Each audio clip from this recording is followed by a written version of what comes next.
Hello student, welcome back. Now we will study or discuss the case study of chapter number 2, that is forms of business organization, and the case study has been taken from your book Poonam Gandhi. So first case study is on page number 59. Manoj is running a general store under the name Daily Needs.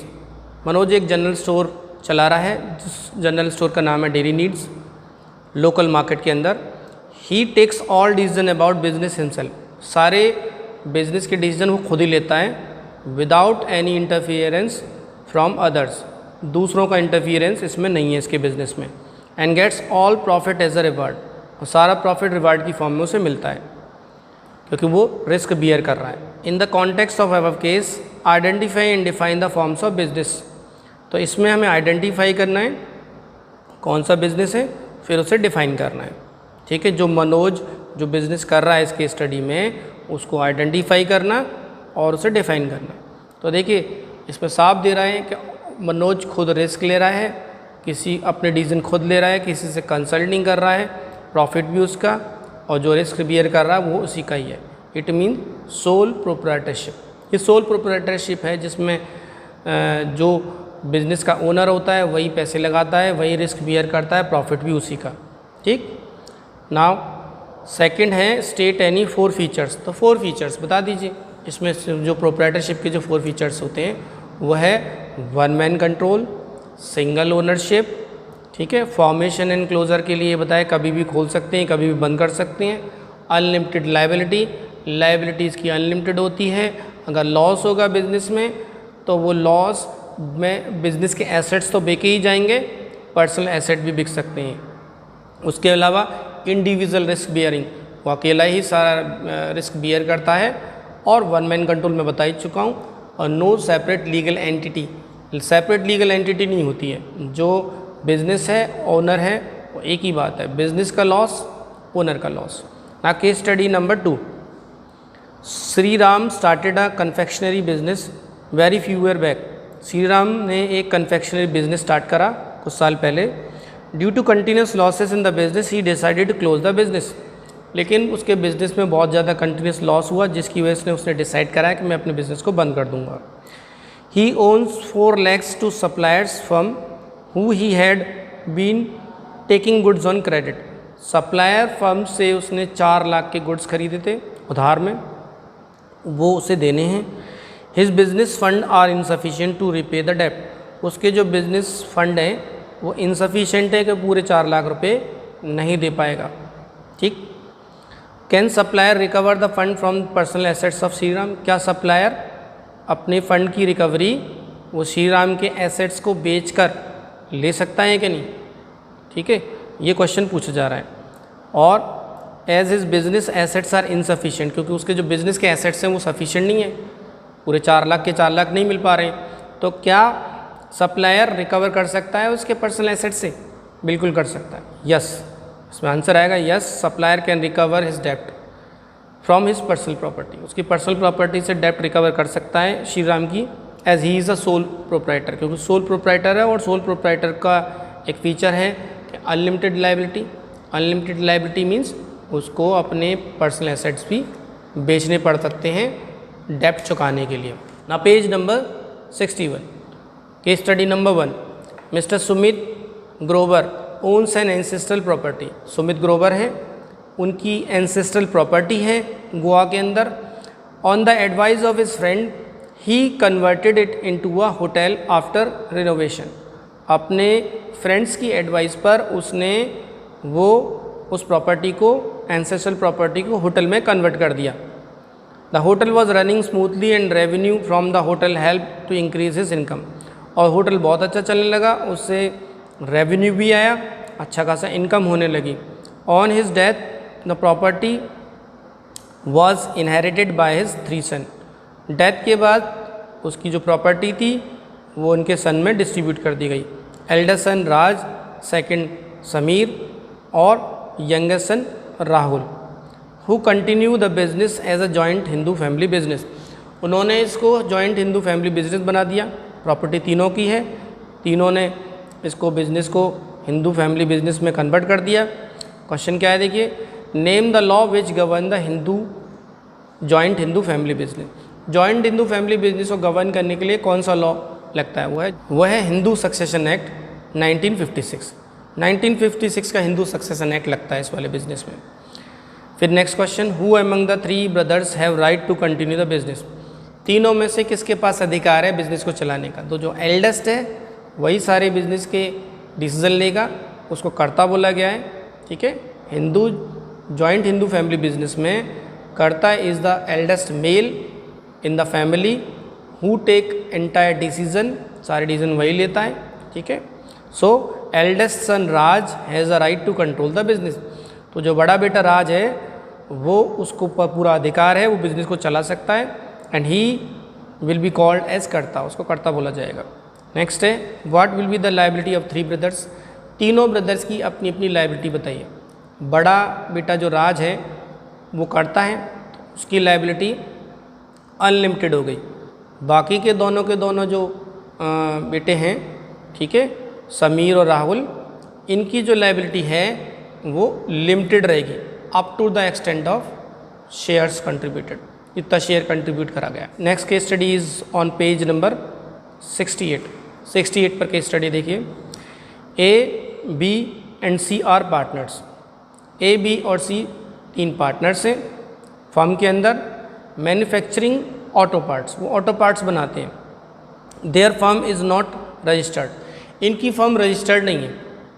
In order to increase the earning of the firm, B decided to use low quality raw material. अच्छा, company का profit बढ़ाने के लिए B ने decide करा कि वो low quality product raw material का इस्तेमाल करेंगे without the knowledge of A and C. बिना ए और सी को बताए बी ने ये डिसाइड करा कि वो सस्ते रॉ मटेरियल का इस्तेमाल करेगा सेल्स को बढ़ाने के लिए। As a result many accidents were reported, जिससे ये पाया गया कि कई तरह के एक्सीडेंट होने लगे। कंज्यूमर जिन्होंने ये सब चीज़ें खरीदी उनसे बहुत ज़्यादा एक्सीडेंट्स होने लगे। And case has been filed against the firm, और फिर इसके बाद केस उन पर फाइल कर दिया गया। नेक्स्ट क्वेश्चन क्या है देखिए इसमें, is this wrong act of B is binding on the A and B? जो बी ने जो रॉन्ग एक्ट करा है, क्या ये ए और बी पर भी बाइंड होगा? बिल्कुल होगा। ठीक है, क्योंकि म्यूचुअल एजेंसी रिलेशनशिप यही कहता है कि जो act of one partner is binding on the other, एक का एक्ट सब पर बाइंड होगा। तो yes, the wrong act of B is binding on A and C. Next, state the feature related to it. तो फीचर बताइए कि एक का एक्ट दोनों पर बाइंड अप होगा, वो है म्यूचुअल एजेंसी। म्यूचुअल एजेंसी मैंने अभी बताया, act of one has to be binded on the other. अगर कोई भी एक पार्टनर एक आउटसाइडर से कोई कॉन्ट्रैक्ट करता है तो दोनों पर बाइंड अप हो जाएगा।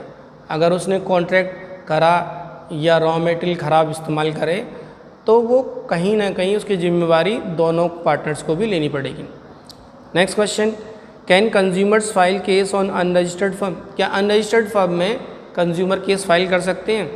Yes, the outsider can file a case on unregistered firm. Outsider कर सकते हैं, जितने भी आउटसाइडर होते हैं फर्म के बाहर वाले, वो अनरजिस्टर्ड फर्म को पर केस दायर कर सकते हैं। लेकिन पार्टनर, एक पार्टनर दोनों पार्टनर्स को पर केस दायर नहीं कर सकता। जैसे बी ने ख़राब रॉ मटेरियल का इस्तेमाल करा जिसकी वजह से ए और सी दोनों को सफ़र होना पड़ा, तो ए और सी बी पर केस दायर नहीं कर सकते क्योंकि ये जो कंपनी है अनरजिस्टर्ड कंपनी है। ठीक, next, can A and C file the case on B? क्या ए और सी फाइल कर सकते हैं बी पर केस? तो फिर मैंने अभी बताया no, partners of the unregistered firm can not file a case on each other. मतलब पार्टनर जो होते हैं अनरजिस्टर्ड फर्म के, वो एक दूसरे पर केस दायर नहीं कर सकते। रजिस्टर्ड होते तो ज़रूर करते, अनरजिस्टर्ड नहीं कर सकता। Now next case study is study number 2, page number 69। X, Y, Z are mutually decided to set up a small factory in rural area. 3 लोगों ने मिलकर ये डिसाइड करा म्यूचुअली कि वो एक रूरल एरिया में छोटी सी फैक्ट्री खोलेंगे। They decided to hide the association of X. उन्होंने ये डिसाइड करा कि हम एक्स का एसोसिएशन किसी को नहीं बताएंगे कि एक्स भी कोई पार्टनर है फैक्ट्री के अंदर। जो भी आउटसाइडर है उनको नहीं बताएंगे। And Y will not take part in day to day activity, और ये भी डिसाइड करा कि वाई जो पार्टनर है वो डे टू डे एक्टिविटी में और बिजनेस में पार्टिसिपेट नहीं करेगा क्योंकि उसके हेल्थ इश्यूज़ हैं, वो इतना काम नहीं कर सकता। However Z will take active part in all activities, लेकिन जेड सारी एक्टिविटीज़ में पार्टिसिपेट करेगा। Whenever they have problem in getting credit और financial help they use the name of their friend P.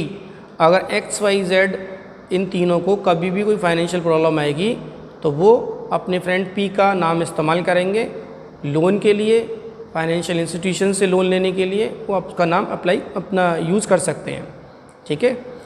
और विद इस consult, वो भी उसकी कंसल्ट से। Briefly explain the various type of partners, और इस पूरी केस स्टडी में अलग अलग तरह के पार्टनर्स हैं। उन पार्टनर्स को आइडेंटिफाई करना है कि एक्स किस तरह का पार्टनर है, वाई कैसा है, जेड कैसा है, ए कैसा है और पी कैसा है। देखिए सबसे पहले एक्स के लिए ये कहा गया है कि एक्स की आइडेंटिटी हाइड करनी है, किसी को आउटसाइडर को नहीं बतानी, इसलिए ये हो गया सीक्रेट पार्टनर। फिर इसके बाद वाई ने कहा कि मेरे हेल्थ इश्यूज़ हैं, मैं एक्टिवली पार्टिसिपेट नहीं करूँगा, तो ये हो जाएगा स्लीपिंग और डॉर्मेंट पार्टनर, ठीक। और जेड जो कि सब में पार्टिसिपेट कर रहा है, ठीक है, सारी एक्टिविटीज़ कर रहा है, तो जेड हो गया एक्टिव पार्टनर। फिर इसके बाद पी ने कहा है कि भाई मैं पार्टनर तो नहीं लेकिन मेरा नाम इस्तेमाल कर सकते हो लोन वगैरह लेने के लिए, तो ये हो जाएगा नॉमिनल पार्टनर, ठीक है। नॉमिनल पार्टनर इसका नेम और उसकी रेपुटेशन इस्तेमाल करके बैंक से लोन लिया जा सकता है। एक्टिव पार्टनर्स वो होते हैं जो सारे डिसीजन लेते हैं, पार्टिसिपेट करते हैं सारे डिसीजन मेकिंग में। उसके अलावा जो स्लीपिंग पार्टनर होता है वो एक्टिव पार्टिसिपेट नहीं करता, पैसे या कैपिटल ज़रूर कंट्रीब्यूट करता है, ठीक है। Now case study is on page number 75 पर केस स्टडी है। A new cooperative store has been set up in Delhi, एक नया कोऑपरेटिव स्टोर दिल्ली में खुला through registration under Delhi cooperative society. Delhi cooperative society के यहाँ उसने रजिस्ट्रेशन कराया। It was set up to procure essential consumer commodity in bulk, उसको प्रोक्यूरमेंट का राइट मिल गया कि वो एसेंशियल कमोडिटीज़ को बल्क में खरीद सकता है फ्रॉम वेरियस होल सेलर्स, अलग अलग होल सेलर से बल्क में खरीद सकता है, एंड मैन्युफैक्चर से भी, and to supply the same at a reasonable price, और उन्हीं प्रोडक्ट्स को, ठीक है, रीजनेबल प्राइस पर बेच सकता है, ठीक, पब्लिक को भी और अपने मेंबर्स को भी, दोनों को। तो क्वेश्चन क्या पूछा गया है, identify the type of cooperative society being described in the above line. तो वो कौन सी कोऑपरेटिव सोसाइटी एबव लाइन में डिस्क्राइब करी गई है। तो देखिए कंज्यूमर्स एक लाइन आ रही है, कंज्यूमर कमोडिटीज़, कंज्यूमर की कमोडिटीज मीन्स ये कंज्यूमर कोऑपरेटिव हो गई, ठीक है। So the type of cooperative society is consumer cooperative society. फिर इसके बाद फीचर्स पूछे गए हैं, state any 3 features of that society. तो इस तरह की सोसाइटी के 3 फीचर्स बताने हैं, तो बता दीजिए। ये एक वॉलेंट्री एसोसिएशन है। Voluntary association means any member having a common interest can join the organisation, कोई भी जो कॉमन इंटरेस्ट वाले आ सकते हैं irrespective of their caste, creed, gender, ठीक है। और नेक्स्ट है लीगल स्टेटस, इसका लीगल स्टेटस होता है, ठीक है, लीगली कोऑपरेटिव सोसाइटी को रजिस्टर्ड कराना पड़ता है। थर्ड इज़ लिमिटेड लाइबिलिटी, इनकी लाइबिलिटी लिमिटेड होती है मेंबर्स की up to the share contributed. और कंट्रोल की हम बात करते हैं तो कोऑपरेटिव सोसाइटी में जितने भी डिसीजन लिए जाते हैं वो इलेक्टेड मेंबर्स लेते हैं, बोर्ड ऑफ डायरेक्टर्स लेते हैं, ठीक है। ये कुछ उसके कैरेक्टरिस्टिक्स हो गई। Now next case study is on page number 93। ABC Limited took a loan of 50 lakh from a bank for its growth। ABC Limited ने 50 लाख का लोन लिया अपनी ग्रोथ के लिए, अपने एक्सपेंशन प्लान्स के लिए। The company was unable to repay because of heavy loss, company ने वो रीपे नहीं करा क्योंकि कंपनी को बहुत लॉस हो गया।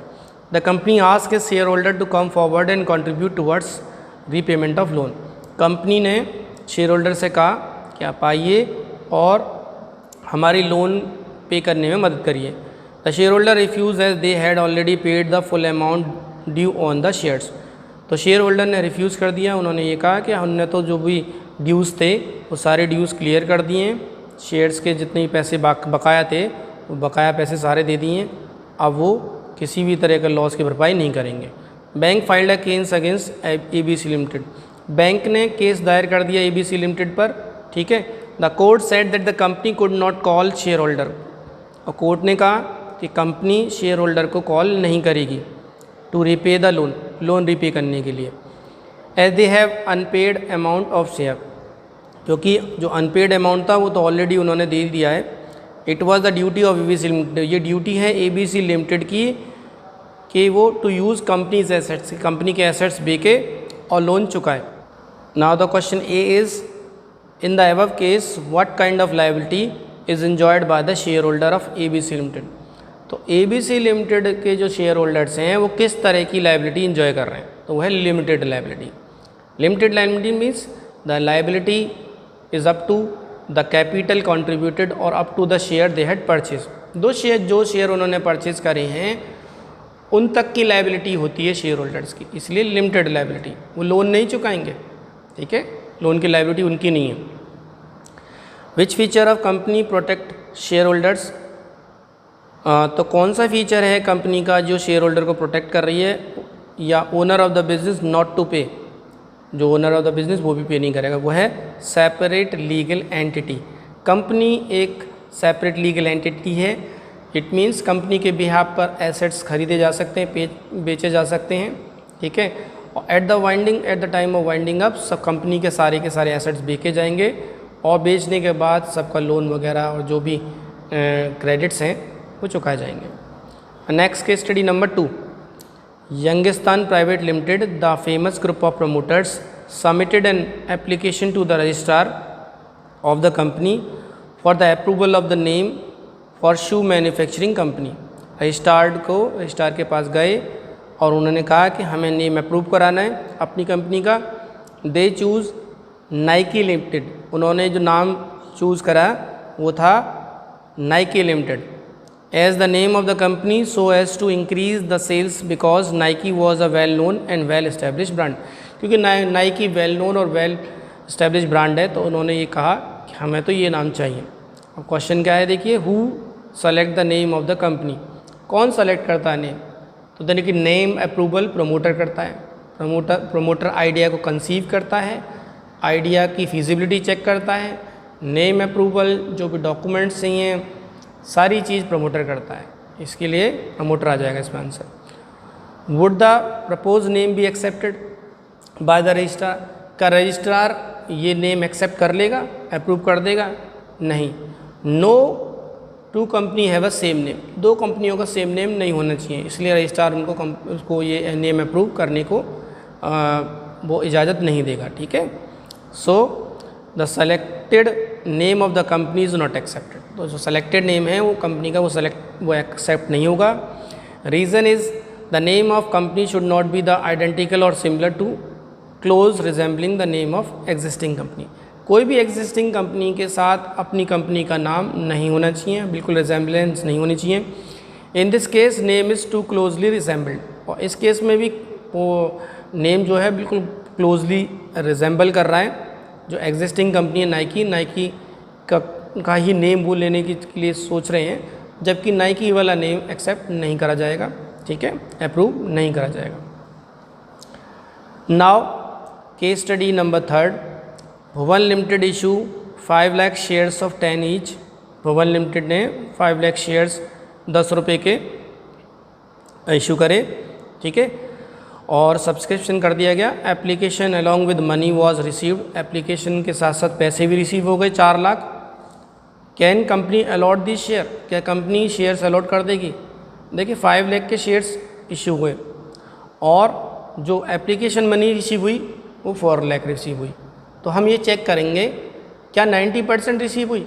अगर एप्लीकेशन मनी 90% रिसीव होती है तभी शेयर सब्सक्राइब करी जाते हैं।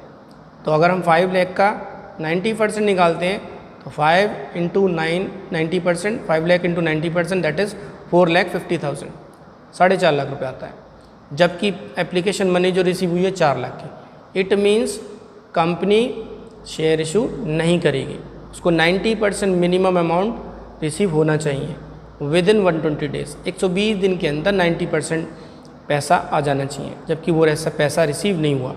It means company can not issue shares. So no, company can not allot these share, company ये शेयर्स अलॉट नहीं करेगी, because as per companies act 2013 a company must receive minimum 90% of subscription amount. Company को लगभग 90% subscription amount 120 दिन के बाद यानी date of issue के बाद मिल जाना चाहिए। इस केस में क्या है, इन this case the allotment will be valid only when least application money of 4,50,000 share is received. Allotment जब ही होगा जब लगभग 4.5 लाख रुपये या उससे ज़्यादा कंपनी को मिल जाते हैं। It means 90%, but they have receive only 80%, लेकिन उन्हें 80% ही रिसीव हुआ है। 80% होता है 4 lakh. So allotment can not be made, तो company can not allot the shares, company इन शेयर्स को अलॉट नहीं कर सकती। Now we will discuss the short case studies on page number 103। Case study number 1, name the enterprise involving single ownership. वो enterprise बताइए जो जिसमें सिंगल ओनरशिप होती है, वो है sole proprietor. Sole proprietor single owner होता है, ठीक है, वन मैन कंट्रोल होता है। इसका आंसर हो गया sole proprietorship firm. Number 2, name the head of joint family business. Joint family business का हेड बताइए। जॉइंट फैमिली बिजनेस का हेड जो होता है वो कर्ता कहलाता है, ठीक। Number 3, what is परपीचुअल succession. परपीचुअल succession क्या है? परपीचुअल सक्सेशन मीन्स द कंपनी में कंटिन्यू इट्स वर्किंग इररिस्पेक्टेड, मेंबर में कम, मेंबर में गो। मेंबर आएंगे या जाएंगे, उनसे कंपनी की वर्किंग पर कोई इफेक्ट नहीं आता। मतलब नए मेंबर आते हैं और पुराने मेंबर चले जाते हैं, लेकिन कंपनी चलती रहती है। तो ये परपीचुअल सक्सेशन है। Company goes on working irrespective when the partners come और गो, ठीक। Now case study number 4, page number 104। Is liability of sole proprietor limited और नॉट। क्या लाइबिलिटी जो सोल प्रोप्राइटर की लिमिटेड होती है या नहीं होती है?